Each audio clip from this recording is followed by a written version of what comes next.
이 시간 같이 보실 말씀은 잠언 19장 10절에서 13절의 말씀입니다. 10절의 말씀 보시겠습니다. 미련한 자가 사치하는 것이 적당치 못하거든 하물며 종이 방백을 다스림이랴. 아멘. 종이 권세를 얻는 것은 미련한 자가 재물을 얻는 것보다 더 위험하다는 점을 지적하고 있습니다. 이 말씀은 물질이나 권세를 다스릴 자격이 없는 자가 이것을 손에 거머쥐게 될 경우에 교만하여져서 많은 사람들을 해할 수 있음을 경고하고 있습니다. 부와 권세를 가지지 말아야 할 사람이 가질 경우 한 사회와 한 나라 전체가 불행하게 될 수도 있습니다. 지난 시간에도 재물에 대한 말씀을 같이 보셨는데 재물을 올바로 사용하지 못하는 사람이 재물을 소유할 경우 그 재물은 독이 됩니다. 재물을 하나님의 뜻 가운데 선하게 흘려보내는 사람이 있는가 하면 재물로 자기 배만 채우고 또 더 많은 재물을 모으기 위해 선한 사람들을 희생양으로 삼는 악한 사람들이 있기도 합니다. 특별히 이러한 사람들이 리더의 자리에 있게 될 경우 그 공동체는 깨어지고 부서지게 되는 것이죠. 우리가 하나님께 드리는 기도 가운데 나라를 위한 기도와 지도자를 위한 기도가 꼭 필요한 이유가 바로 여기에 있습니다. 어제 제가 할 일이 있어서 늦은 시간에 TV를 틀어놓고 있었습니다. TV에는 부부들의 사연을 받아서 재현하는 프로그램이 방영 중이었는데요. 한 부부가 아이의 교육을 위해서 집을 팔고 학군이 좋은 지역으로 이사를 했습니다. 그 지역으로 이사를 오면서 집값이 너무 비싸서 전세로 들어오게 되었는데 같이 전세로 이사를 온 친구는 무리를 해서 집을 장만했고 주인공 부부는 집값이 더 이상 오르지는 않을 것이다 라는 예상으로 전세를 유지했습니다. 그런데 예상과 다르게 집값이 엄청나게 오르게 되었습니다. 똑같이 전세로 시작한 친구의 집은 순식간에 2억이 오르더니 점점 집값이 더 올라서 7억 이상으로 오르게 되었습니다. 남편의 만류로 전세를 유지한 주인공은 화가 나서 참을 수가 없었습니다. 남편이 대기업에 다니면서 착실하게 일도 하고 또 승진도 하여서 돈을 차곡차곡 모으고 있었지만 순식간에 오르는 집값을 따라가기는 역부족이었습니다. 남편이 집을 못 사게 해서 여전히 전세를 유지하고 있는 자신의 신세가 너무나 억울하고 화가 난 아내는 부동산을 공부하기 시작했습니다. 그러다 부동산 스터디를 하게 되었고 거기서 부동산 멘토라는 남자를 만나게 되었습니다. 남편을 점점 무시했던 아내는 이 부동산 멘토를 따라다녔고 아내는 결국 이 사람에게 부동산 사기를 당해서 빈털터리로 집에 돌아오게 되었습니다. 투자만 잘해도 벼락부자가 될 수 있는 세상이기도 하지만 잘못된 허영심은 평탄했던 삶을 순식간에 나락으로 떨어뜨리기도 합니다. 내 욕심대로 받는 것이 공평한 것이 아닙니다. 내가 담을 수 있는 만큼 받는 것이 공평한 것이며 이것이 바로 하나님의 은혜인 것입니다. 하나님의 자녀들을 낚아채기 위해 사단이 주는 부와 성공도 있습니다. 그러나 이러한 부와 성공은 꼭 탈이 나게 되어 있습니다. 기도에서 쉽게 얻어지지 않는 것은 아직 때가 아니거나 나에게 어울리지 않는 것입니다.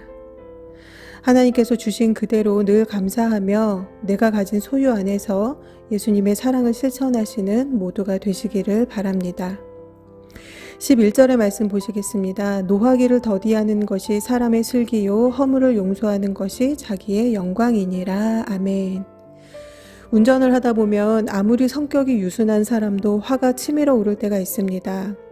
직장 생활을 할 때에도 동료나 상사나 때로는 후배들로 인해 스트레스를 받고 마음이 상할 때가 있습니다. 사업을 해도 마찬가지죠. 왜냐하면 모든 사람이 내 맘 같지는 않기 때문입니다. 그리고 갈수록 사람 간의 상식의 범위도 상상을 초월합니다. 그러나 그럼에도 너그러운 마음으로 또 온유한 얼굴로 따뜻한 말씨로 주변 사람들을 품어주는 사람들이 있습니다. 신앙생활을 하면서 가장 조심해야 할 것은 나만 의롭다고 착각하는 것입니다. 교회 다니는 나는 참 괜찮은 사람이라고 생각하는 사람들이 많습니다. 당연히 교회를 다니고 신앙생활 하는 것은 좋은 것이고 그래야 하는 일입니다. 그러나 어제 수요 말씀과 같이 형식적인 신앙생활은 무할례자와 같습니다. 매주 수요일 청년부는 구원받음이라는 책으로 같이 줌 모임을 하고 있습니다. 지난주는 짝퉁 구원 진짜 구원이라는 챕터의 말씀을 같이 나누었습니다. 그 내용은 마음에 그리스도의 영이 없는 사람은 진짜 구원을 받지 않은 사람이다 라는 것이었습니다. 마음에 그리스도의 영이 있다라는 것은 그리스도의 가르침대로 살아가는 사람을 말씀합니다. 예수님의 마음으로 사람을 대하고 예수님의 가르침으로 다른 이들을 가르쳐주고 또 예수님이 행하신 대로 행하는 사람입니다. 다른 사람의 잘못된 행위에 대해서는 고칠 수 있도록 권면해주고 기도해주고 때로는 강하게 말을 해야 할 때도 있습니다. 그러나 남의 허물을 자꾸 들추어내고 흉을 보고 소문을 내는 등의 행위는 잘못된 것이라고 오늘 성경은 말씀하고 있습니다. 특별히 자신에게 심각한 해를 입힌 타인을 용서하는 것은 쉽지 않습니다. 그럼에도 가급적 모든 사람을 넓은 마음으로 또 용서의 마음으로 품어줄 것을 성경은 말씀하고 있습니다. 화를 낸다고 내 마음이 평안해지지는 않습니다. 또 남의 허물을 들추어낸다고 내 속이 그렇게 시원해지지는 않습니다. 노하기는 더디하고 타인의 허물은 용서하는 그리스도의 영을 품는 모두가 되시기를 바랍니다.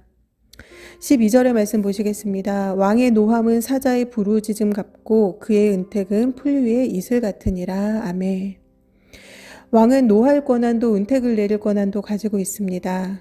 이 말씀은 왕에게는 너무 노하지 말 것을, 또한 백성에게는 왕의 명령에 복종할 것을 말씀하고 있습니다. 성경은 늘 두 가지의 경우를 모두 말씀하고 있습니다. 자녀를 훈육할 때에도 매를 들지 말아야 할 때와 매를 들어야 할 때를 모두 말씀합니다. 타인에 대한 행함도 허물을 덮어주고 이해하여 줄 것을 말씀하기도 하지만 그가 악하고 미련한 행위를 반복할 경우에는 같이 하지 않기를 말씀하기도 합니다. 말씀을 보실 때에 한쪽에 치우치지 않도록 골고루 모든 말씀을 읽고 묵상해야 하나님께서 인도하시는 대로 균형 있는 신앙생활을 할 수가 있습니다.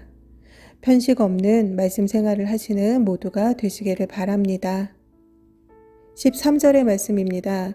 미련한 아들은 그 아비의 재앙이요 다투는 아내는 이어 떨어지는 물방울이니라. 아멘. 13절의 말씀은 한 가정이 패망하는 데 있어서 미련한 아들의 행위와 다투는 아내의 행위를 말씀하고 있습니다. 이 미련한 아들을 직역하면 미련함의 아들인데요. 미련한 사람의 행위가 재앙을 불러올 수도 있음을 말씀하고 있는 것입니다. 또한 다투는 아내보다 이 미련한 아들이 앞에 위치함으로 인해서 미련한 자의 행위가 가정을 파괴하는 데 더 큰 역할을 하고 있음을 알 수 있습니다. 성경시대 팔레스틴 가옥의 구조는 지붕이 평평하였습니다. 병든 친구를 침상에 뉘어서 지붕을 열고 들어간 친구들의 이야기는 당시 이러한 가옥의 구조를 짐작할 수 있는 부분입니다. 다투는 아내가 떨어지는 물방울이다 라는 말씀은 비가 많이 내릴 때에 지붕이 평평하고 또 진흙으로 만들어져 있기 때문에 비가 많이 오면 빗물이 집 안으로 새어서 떨어지는 것을 의미합니다.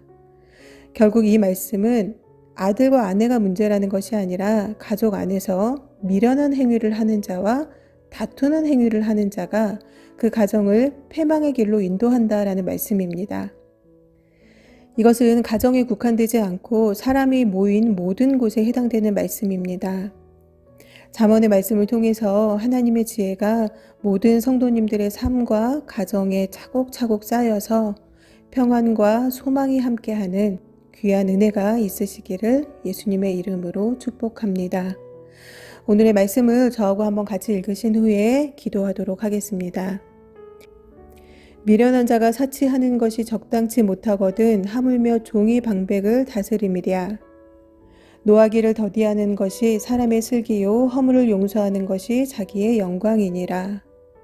왕의 노함은 사자의 부르짖음 같고 그의 은택은 풀 위의 이슬 같으니라. 미련한 아들은 그 아비의 재앙이요 다투는 아내는 이어 떨어지는 물방울이니라. 아멘. 다 함께 기도하시겠습니다.